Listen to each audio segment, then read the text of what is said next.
In this lesson, we are going to learn how to turn the snap feature on or off in an EasyEDA schematic. When the snap is enabled, components and wire will automatically align to the grid. This helps keep the schematic neat and well organized. However, sometimes we need to make fine adjustments to a component position. In that case, we can temporarily turn snap off to move things more freely. The operation is very simple. At the top of the interface, click on Setting. In the menu that appears, select Schematic symbol and then click on General. On the right side, you will see an option called Snap to Grid. If it's checked, Snap is enabled. If you uncheck it, Snap is disabled. Just click once to switch it on or off.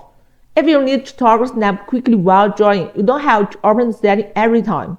You can simply use the shortcut key Alt and S to turn Snap on or off instantly.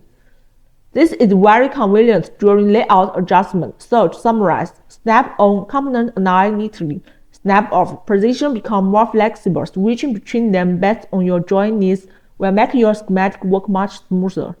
Alright, that's all for this lesson. See you in the next one.